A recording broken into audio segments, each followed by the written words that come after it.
Olá, pessoal, tudo bem? Vamos dar continuidade à nossa aula. Hoje é a aula 6 e a gente vai falar sobre dois assuntos hoje. A aula não é tão extensa e o material é um pouquinho mais complicado, tá? Então vamos lá.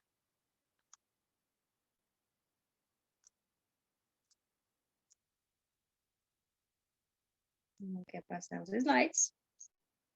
Assistência de enfermagem em cirurgias do sistema circulatório, tá?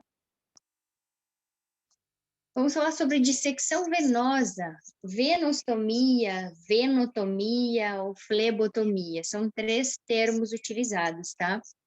Na apostila de vocês vão ver que está como venotomia. Eu fui, pesquisei, olhei.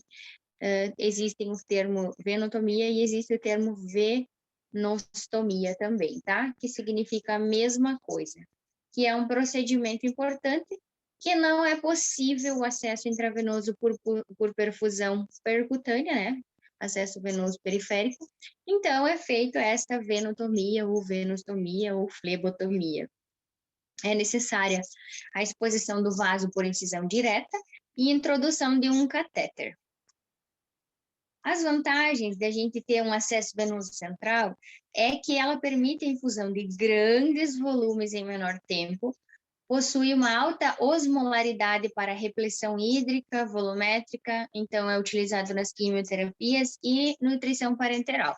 De modo geral, parenteral são todas as medicações feitas pela via intravenosa. Monitorização hemodinâmica, então, a PVC, né? A perfusão venosa central, né? Rápida e eficiente administração de drogas numa parada cardiorrespiratória, por exemplo. Então, quando não se consegue um acesso periférico, acaba-se fazendo um acesso central para que ocorra essa inserção e essa eficiência na administração de drogas vasodilatadoras para uma parada. Substitui, então, as flebotomias como primeira escolha para acesso venoso difícil em crianças, né? Porque combinamos, né, gente? Criança, então, é totalmente mais complicado de achar um acesso venoso que segure, né? Que se mantenha para que a gente consiga fazer o tratamento dela. Então, as localizações que a gente pode fazer esta venostomia. Na nossa safena, que ela é localizada lateralmente da nossa perna, né? Na face medial do terço da tíbia, distal da tíbia, ascendendo até o joelho. Então, como mostra a figura ali, é bem na lateral mesmo da nossa perna, tá? A basílica e a cefálica, que são as duas vias de escolha para a gente fazer acesso venosos periféricos, né? A basílica fica lateralizada, então, mais externamente, né? A basílica. E a cefálica fica localizada mais internamente, tá? A femoral, então, que ela fica localizada próxima à nossa virilha. A facial fica localizada abaixo da nossa orelha. E as jugulares, então, que elas ficam nas laterais do nosso pescoço, né? Sendo mais possível a observação quando colocada o paciente em Trendelenburg, tá? Aqui eu coloquei todo o material que a gente vai utilizar, então, para fazer esse procedimento, né? A gente vai ser necessário auxílio do doutor, né? Como ele é uma técnica cirúrgica, então ele precisa de todo o material e preparo cirúrgico, né? É uma cirurgia de pequeno porte, porém, há necessidade de ser anestesiado, então há necessidade de ser trabalhado com material estéril, tá? A gente faz simplesmente um corte transverso, né? Um pouquinho acima ou anterior aonde a gente vai fixar, né? Porque existem alguns catéteres que têm uma cânula de condução um pouco maior. Então, a gente precisa fazer a fixação ao longo dessa incisão cirúrgica, né? Tá? Aqui nada mais é, então, do que a técnica que a gente precisa manter limpo, né? Fazer toda a técnica correta de enfermagem, para que não ocorram problemas, né, gente? sempre lembrar da asepsia como via de regra, e quem faz esse procedimento, então, é o doutor, tá? Para que esse procedimento seja efetivo, a gente vai precisar fazer um torniquete, que nada mais é do que o tamponamento ou clampeamento do membro onde a gente escolheu fazer essa venotomia, para que a gente clampeie o sangue, para que a gente faça uma barreira do sangue durante o procedimento, tá? Então, o torniquete vai ser removido somente depois que o procedimento for realizado, tá bem? Na venotomia, na inserção de catéter, só lembrando que ele precisa ser fixado com um fio de sutura, né, gente? Para que não ocorra o tracionamento durante a limpeza, ou a asepsia, a troca de curativo, ou mesmo a medicação, quando a gente for inserir a medicação, o equipo, que a gente não tracione e não acabe retirando do lugar o acesso, né, central. Alguns erros que ocorrem, né, que são bem comuns quando se é feito essa venotomia. Então, pode ocorrer, então, a incisão da pele incorreta, né? A localização da veia pode ser difícil ou impossível. Pode ocorrer uma falência do torniquete, ele pode ser que ele não tenha sido preso corretamente, ele tenha sido efetivo. Pode ocorrer a falência na dissecção do segmento da safena, falência ao completar a incisão até o interior do vaso, uma incisão incompleta do vaso. O bisel do catéter pode ser impróprio. O catéter pode ser muito longo ou muito pequeno para a luz do vaso, então pode estar sobrando espaço. A ligadura vascular pode ser ineficiente, né, onde pode ocorrer um extravasamento do sítio de infusão. E a fixação pode ser imprópria na pele, tá, gente?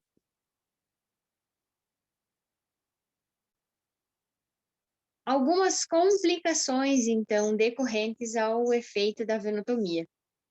Pode ocorrer irritação da pele, ruptura do catéter, obstrução da luz, com coágulos, né, uma dobra no tubo, infecção, a sepsemia ou a endocardite, que são as principais. Quais são, então, os fatores que podem gerar essas complicações? Catéter de longa permanência, manipulação frequente, catéter plástico transparente, técnica imprópria de asepsia, o número de orifícios, né, quantas vezes for feito, pela a pele contaminada e a localização do catéter. Tromboflebite, então, que é o mais comum, mais famoso, mais comum de todos, onde ocorre a formação de um catéter na parede do vaso, né? A injeção acidental na veia artéria, onde ocorre sem querer, né, gente? Então, ocorre a inserção de medicação na artéria. Como consequência, o paciente vai dizer que sente muita dor. Ele pode ter contratura de um ou mais dedos, né? E pode ter dor no braço, tá? Isquemia ou gangrena de extremidades inferior, quando for funcionado um acesso na veia safena, então pode ocorrer um espasmo de reflexo venoso. Pode ocorrer falência cardiovascular, né? Pode ocorrer, então, todas essas complicações podem ser por fatores como desidratação, prematuridade, caquexia, né, que é uma magreza extrema, febre, sepse, infecção local, trombose oclusiva ou êmbolo em qualquer distúrbio que interrompa o suprimento arterial para a extremidade, né, que pode gerar a isquemia. O embolismo, então, que é diferente do tromboembolismo, esse pode ser que ocorra, o embolismo ocorre a inserção de aproximadamente 10 ou mais ml de ar, né? Pode ser fatal, né, gente? Infelizmente, é um dos principais ocasionadores de morte, né? Os fatores, então, pode ser que o sistema permaneça vazio de líquido, defeito no sistema de tubo ou uma quebra do recipiente. Então, antes de iniciar a infusão, o operador deve retirar todo o ar do sistema e observar até que tenha certeza que não tem entrada de ar. Podem também ter complicações quanto às soluções de infusão, onde pode ocorrer uma contaminação bacteriana, né? Pode ter irritação do tecido vascular, gente, porque as soluções causam uma irritação do tecido mesmo, então causando uma complicação.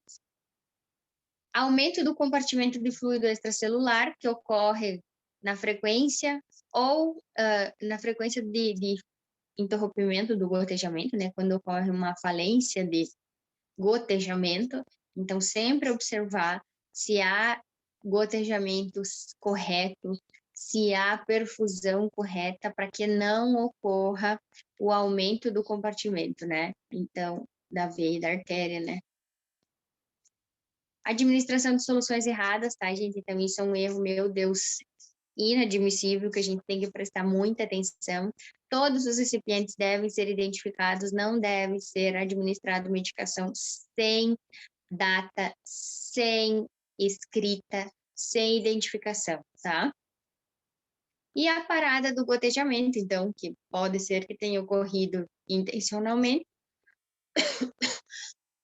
ou o sistema não está fechado, tá? Então, a gente tem que observar se não tem uma dobra no equipe ou alguma coisa que esteja evitando que o gotejo esteja de modo contínuo.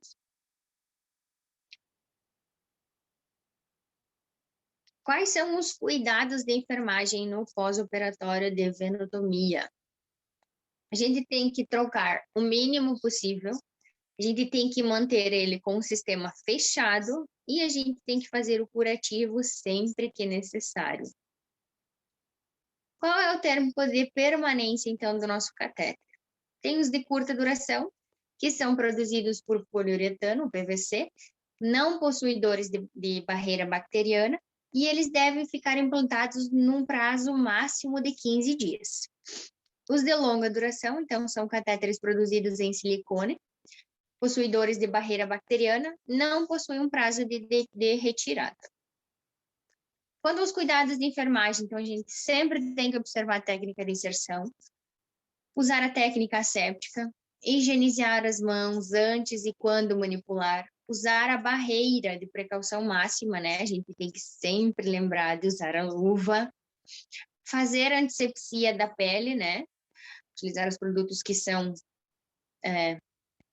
na hora, como a gente pode falar, utilizar os produtos que são cabíveis para a hora, né? Não utilizar antibiótico profilaxia para a inserção, então, isso é o doutor que vai deixar prescrito. Cuidados com o local, então, curativo estéril de gás ou transparente para cobrir o local de inserção. Monitorar esse curativo regularmente e substituir se estiver úmido, solto ou sujo. E não imergir em água, protegendo do banho. Quando for trocar o catéter, então, remover o catéter se assim não for mais necessário. Não trocar o catéter rotineiramente. Não trocar o catéter por fio guia se suspeita de infecção, tá? Então, tem que ser observado quais são os sinais de infecção. Quanto à assistência de enfermagem, então, a gente sempre deve lavar o catéter com 20 ml de soro após a infusão de hemocomponentes ou de medicação. Heparinizar o catéter quando seu próximo uso for ocorrer em um tempo superior a 24 horas e salinizar quando o tempo for inferior a 24 horas, tá? Trocar o equipo utilizado para administração de quimioterápicos antineoplásicos e soroterapia a cada 72 horas e o de hemocomponentes a cada transfusão, exceto de plaquetas que devem ser trocadas no final do volume total prescrito. Trocar o curativo tradicional com gás a cada 24 horas, na presença de umidade, sujidade ou sempre que for necessário. Trocar os dispositivos de punção, scalp, agulha de hub, sem extensor a cada 72 horas e agulha de hub com extensor ou agulhas de citocan a cada 5 dias. Identificar os equipos em uso com data e horário de instalação e assinatura do responsável. Identificar e anotar a data, o horário e a assinatura do responsável pela punção e o curativo do dispositivo da punção, anotar o número de punções realizadas em um impresso próprio para permitir controlar o tempo de uso do catéter, observar se há formação de hematoma local, administrar analgésicos conforme a queixa do cliente no pós-operatório imediato da implantação do catéter. E o catéter deve ser usado logo após a sua implantação, na ausência de complicações operatórias. Neste caso, então, deve ser funcionado ainda sob efeito anestésico, evitando a dor da punção. Inspecionar o local, palpar o local da inserção do catéter, né, procurando detectar precocemente sinais de infecção. Infundir sem pressionar excessivamente o quimioterápico pelo catéter de longa permanência para que não ocorra risco de desconectar o catéter da câmara ou romper a membrana de silicone. Observar com rigor o aspecto das soluções a serem infundidas, quanto à presença de resíduos, corpos estranhos, precipitação, coloração, turvos e que você percebe que a medicação está um pouco com uma turvação também, então não administrar. Utilizar preferencialmente sistemas de infusão fechada em catéteres totalmente implantados, tá? Para evitar a contaminação, né, gente? Vamos falar um pouquinho, então, sobre clínica cirúrgica, sobre cirurgia cardíaca, né? Pré- e pós-operatório. É um tipo de tratamento que pode ser feito para repor danos no próprio coração, nas artérias ligadas a ele, ou para a substituição desse órgão, né? É o último estágio do tratamento, quando não há mais o que fazer. Então, a cirurgia cardíaca, né? O transplante é indicado. Existe cirurgia de revascularização do miocárdio, que é a feita pontes de safena e mamária, correção de doenças valvares como a plastia ou a troca de válvulas, correção de doenças da artéria aorta, correção de cardiopatias congênitas e transplante cardíaco. As indicações são várias, né, gente? Quando há uma insuficiência de estenose de válvulas cardíacas, uma cardiopatia congênita, aneurisma de vasos ou ventrículos, insuficiência coronariana. Existem 3 tipos de cirurgia cardíaca: as reconstrutoras, que são a revascularização do miocárdio, a plastia da válvula aórtica, a mitral ou tricúspide, a corretiva, então, que é o fechamento do canal arterial, de defeito de septo arterial ou ventricular, e as substitutivas, que são as trocas valvares ou transplante. Existem vários tipos de enxertos, então, que o cirurgião pode optar. O enxerto pode ser de uma artéria ou de uma veia, né, de safena magna, e tem também os enxertos arteriais. Pode ser retirada a artéria radial, né, pode ser transferida lá para o coração.